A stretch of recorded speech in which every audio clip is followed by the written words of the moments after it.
Oke, bismillahirrahmanirrahim. Assalamualaikum warahmatullahi wabarakatuh. Salam sehat untuk kita semua ya. Salam sejahtera untuk kita semua. Selamat berjumpa kembali dengan saya Gali Ginanjar Saputra SPDMM dalam mata kuliah pengantar manajemen keuangan ya. Nah, tentunya mengapa kita sudah kita bahas ya di pertemuan pertama, ini merupakan pertemuan kedua ya, saudara semua. Di pertemuan pertama kita membahas tentang konsepnya dulu ya, konsep manajemen keuangan. Nah, sekarang kita bahas tentang ruang lingkup dari manajemen keuangan. Dan saya sudah berikan juga ya mengapa kita prodi D3 pemasaran perlu mengetahui tentang pengantar atau kita mempelajari mata kuliah pengantar manajemen keuangan ini. Nah, sehingga dari segi judul mata kuliah pun ya, jadi tidak langsung saya manajemen keuangan, tapi ada pengantar manajemen keuangan. Nah, jadi setidaknya di sini kita sebagai marketer atau pemasar ternyata bukan hanya saja perlu untuk mengetahui eh, keilmuan dari sisi pemasaran, ternyata ada kaitannya dengan manajemen keuangan ini. Nah, baik, kita mulai untuk perkuliahan hari ini ya, di mana nanti akan saya bahas yaitu mengenai definisi, ruang lingkup, kemudian tugas-tugas manajer keuangan dan keputusan-keputusan dalam manajemen keuangan. Jadi ada 4 pokok bahasan ya. Tadi yang pertama definisi, kemudian ruang lingkup, kemudian keputusan-keputusan dalam manajemen keuangan dan fungsi dari manajer keuangan. Oke. Nah, sebelum saya lanjut ke pokok bahasan yang kedua ya, kita lihat dulu dari definisinya nih. Nah, manajemen keuangan adalah manajemen terhadap fungsi-fungsi keuangan. Kemudian manajemen keuangan di sini yaitu menyangkut kegiatan perencanaan, analisis, dan pengendalian kegiatan keuangan. Jadi ada 3 tahapan kegiatan dalam manajemen keuangan. Pertama itu perencanaan ya. Setelah perencanaan berarti di sana kan ada perencanaan keuangan, misalnya dari pemasaran, ada perencanaan untuk iklan ya, untuk biaya iklan atau biaya promosi, kemudian perencanaan untuk desain produk. Nah, tentunya itu nah disinilah kita sudah mulai terlihat ya benang-benangnya antara kaitannya manajemen pemasaran dengan manajemen keuangan dalam suatu organisasi atau perusahaan ya. Dari kelihatan perencanaannya sudah terlihat karena seorang marketers ya, atau seorang manajer marketing lah saya katakan di perusahaan, beliau sebelum melakukan atau menyusun strategi pemasarannya. Tentunya ini akan bersinggungan dengan budgeting. Saya ambil contoh sederhana seperti ini. Misalnya saya tahun ini sebagai manajer marketing akan meningkatkan penjualan melalui sisi promosi. Nah, namun promosi di sini kan medianya banyak ya. Ada media elektronik atau internet, televisi dan lain sebagainya lah. Atau bisa melalui sosial media marketing seperti itu ya, banyak lah. Nah, tentunya nanti itu menjadi pilihan saya, tapi tentunya saya juga pasti melihat terlebih dahulu anggaran promosi untuk produk ini berapa. Nah, jadi di sana baru saya bisa memutuskan, saya ambil yang mana nanti untuk biaya promosi ini. Itu ya, jadi saya review kembali nih, ada 3 kegiatan ya, ada perencanaan, analisis, dan pengendalian kegiatan keuangan. Nah, secara definisinya, manajemen keuangan merupakan penggabungan dari ilmu dan seni yang membahas, mengkaji, dan menganalisis tentang bagaimana seorang manajer keuangan dengan menggunakan seluruh sumber daya perusahaan untuk mencari dana, mengelola dana, dan membagi dana dengan tujuan mampu memberikan profit atau kemakmuran bagi para pemegang saham dan sustainability atau keberlanjutan usaha bagi perusahaan. Nah, di sini ya, jadi secara keilmuannya ada penggabungan ya, antara ilmu dan seni. Ya, seperti tuntutan dari rumpun ilmu manajemen sendiri ya, kita sebagai manajer keuangan ternyata apabila kita menjadi seorang manajer keuangan di suatu organisasi atau perusahaan, dari sisi keilmuannya tentu kita harus mengetahui ya, apa saja fungsi-fungsi dari keuangan, fungsi-fungsi dari manajemen keuangan. Terus nanti uh, tugasnya nanti terlihat apabila kita sudah mengetahui ilmu itu sendiri dari manajemen keuangan. Tentunya seni di sini maksudnya seni antara kita tadi ya, seni dalam membaca situasi, kemudian seni dalam. Jadi ada unsur sentuhan seni lah. Seni di sini lebih ke gaya kita menjadi uh, seorang leadership atau seorang manajer keuangan dalam suatu organisasi atau perusahaan. Nah, di sini ada ini ya, dalam mengelola sumber daya perusahaan, di mana untuk mencari dana, mengelola dana, dan membagikan dana tersebut dengan tujuan mampu memberikan profit atau kemakmuran. Nah, di sini ada kata membagikan dana ya, kegiatan yang ketiga, tadi kan mencari. Mencari artinya berarti si modal perusahaan. Misalnya apabila perusahaan ingin meningkatkan produksinya, ingin meningkatkan penjualannya, misalnya dengan bagaimana nih kita mencari dana. Mencari dana di sini berarti kan bisa ada dua ya, dari kreditur atau perbankan atau dari investor. Nah, kemudian yang mengelola di sini tadi seperti yang saya katakan di slide awal ya, mengelola di sini berarti kan fungsi-fungsi untuk uh, fungsi budgeting ya, kemudian biaya untuk budgeting iklan, gaji karyawan, operasional, produksi dan lain sebagainya. Dan membagi di sini membagi dana artinya tentunya uh, memberikan dividen ya atau keuntungan untuk kreditur atau investor itu sendiri. Nah, ruang lingkupnya apa saja? Tadi berarti ya sudah terlihat apabila kita simak tadi ya, dari definisinya pun sudah terlihat. Yang pertama itu mencari dana. Nah, cari dana di sini bisa modal sendiri, modal asing. Nah, maksudnya modal sendiri di sini modal milik si perusahaan itu sendiri ya, modal pemiliknya. Kemudian modal asing di sini bisa saya katakan investor lah.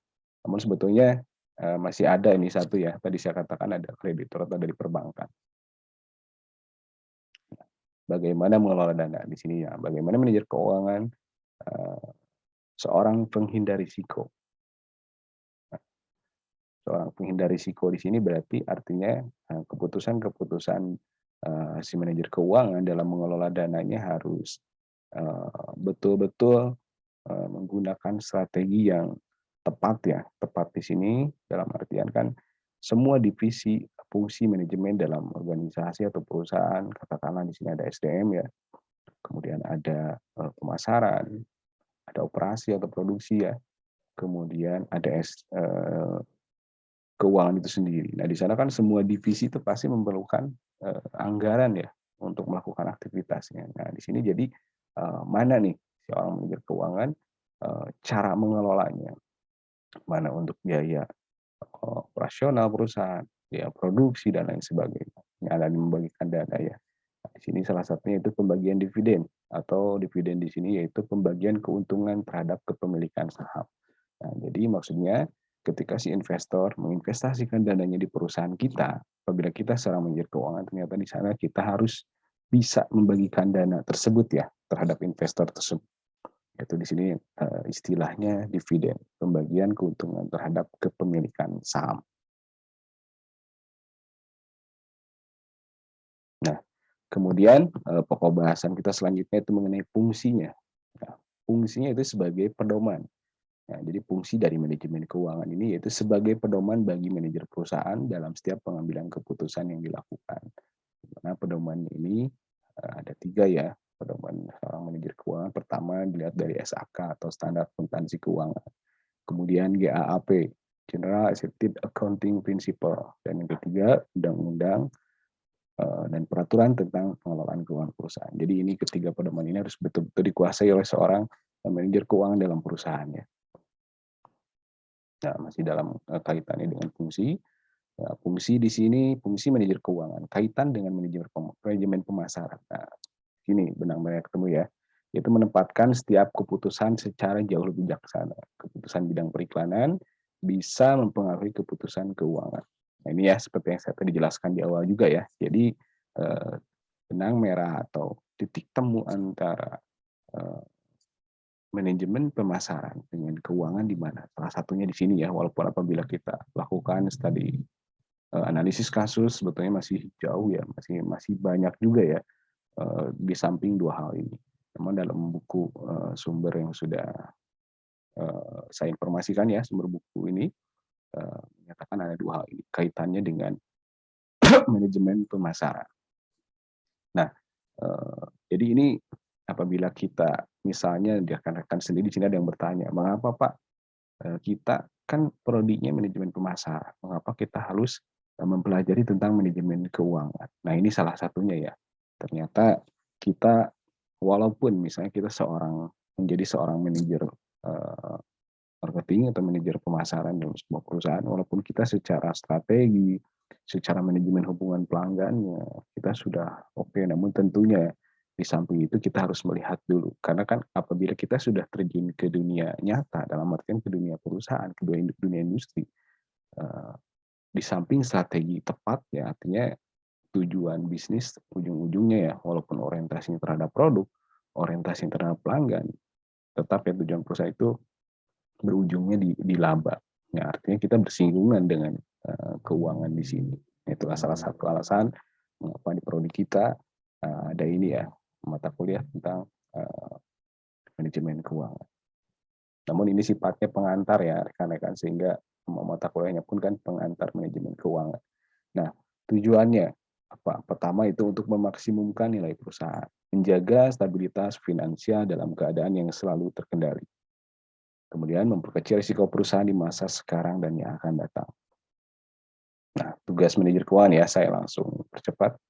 Pertama yaitu mencatat dan membuat laporan. Kemudian kedua mengendalikan posisi kas, membayar tagihan-tagihan, mencari dana, menginvestasikan dana. Nah, kemudian mengatur kombinasi sumber daya yang optimal dan pendistribusian keuntungan atau pembagian dividen ya. Nah, ini tadi mencatat dan membuat laporan. Nah, ini sebetulnya seorang manajer keuangan tidak ya, apabila sudah berada di middle management dalam suatu tingkatan organisasi dalam perusahaan, ini mencatat membuat biasanya accounting ya bagiannya. Nah, namun di sini lebih ke di sini nih, saya lihat ke tadi poin yang tadi ya, sebetulnya antara tugasnya di definisi pun sudah kita lihat tadi ya. Pertama ada mencari dana, membagikan dana, mengelola dana. Nah, di sini ya ada masih tetap kata hampir sama ini. Mencari dana, menginvestasikan dana, mengatur kombinasi sumber daya yang optimal, kemudian pendistribusian keuntungan.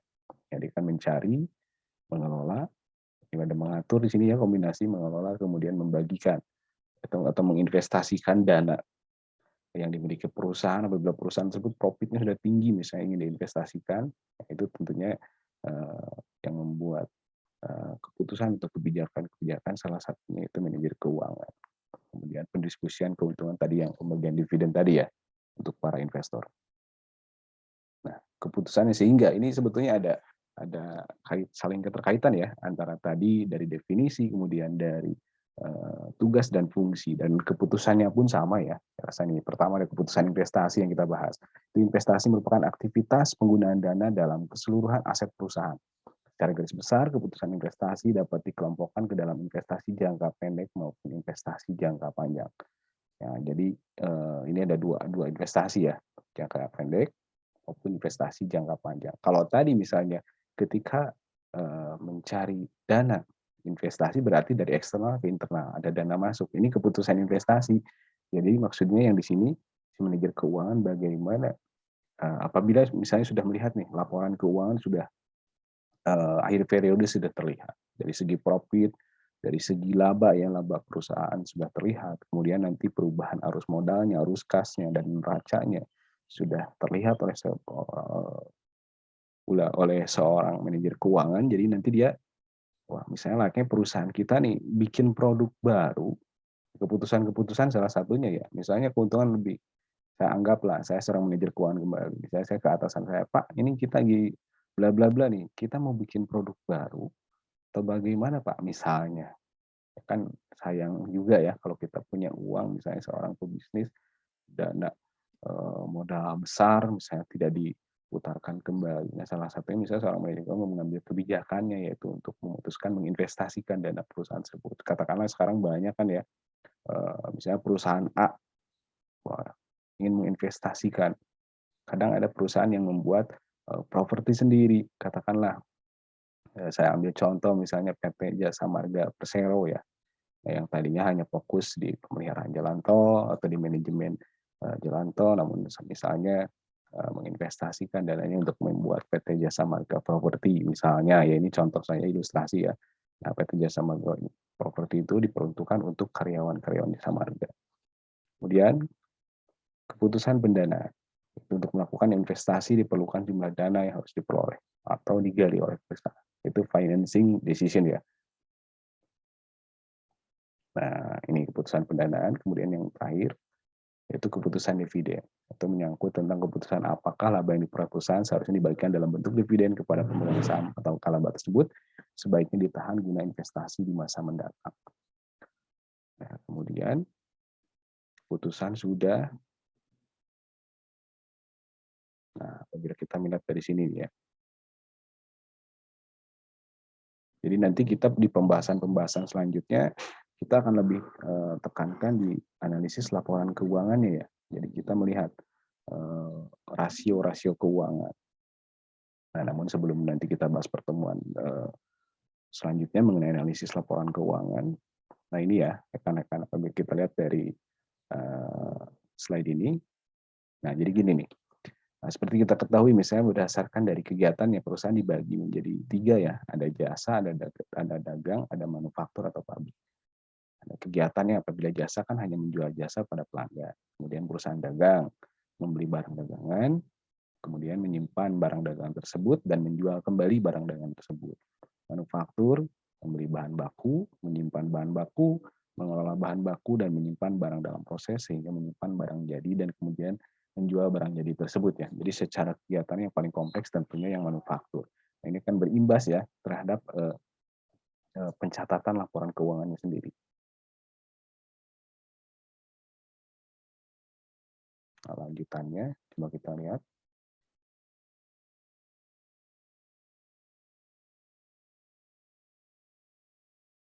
Nah, ini perusahaan jasa tentunya menjual jasa kepada pelanggan ya. Kemudian perusahaan dagang membeli barang dagangan, menyimpan barang dagangan, menjual barang dagangan. Nah, memberikan bahan baku, menyimpan bahan baku ini yang tadi manufaktur ya. Nah, tentunya ke semua kegiatan perusahaan ini membutuhkan sumber daya. Nah, sumber daya di sini ada wujudnya, berdasarkan wujudnya, kemudian ada berdasarkan asalnya. Apabila misalkan berdasarkan wujudnya, sumber daya yang harus dimiliki oleh perusahaan itu ada kas di sana, ada peralatan, ada gedung dan lain sebagainya ya. Kemudian asalnya butuh sumber daya tersebut dari kreditur itu dari perbankan atau misalnya nanti setelah perusahaan berjalan dari investor atau modal sendiri ya asalnya ini ya. Bisa ada 3 kan saya tadi katakan di awal juga ada kreditur, investor atau modal sendiri. Nah, modal sendiri di sini pemilik perusahaan ya. Dan di sini tadi membutuhkan. Kemudian dampaknya mengakibatkan ini dari perspektif ini ya untuk di keuangan berarti mengakibatkan timbulnya pendapatan dan timbulnya biaya. Dari kesemua kegiatan ini tentunya dibutuhkan ya ketika perusahaan jasa menjual jasa pelanggan, dagang menjual barang dagangannya, perusahaan manufaktur menjual barang jadinya. Terlebih ini kompleks ya, banyak ada biaya produksi di sini kan. Ketika udah membutuhkan sumber daya, wujudnya ada kas, peralatan, gedung, dan sebagainya, asalnya itu dari kreditur dan pemilik perusahaan, tentunya di sini akan menimbulkan pendapatan dan biaya. Nah, ini segi pencatatannya.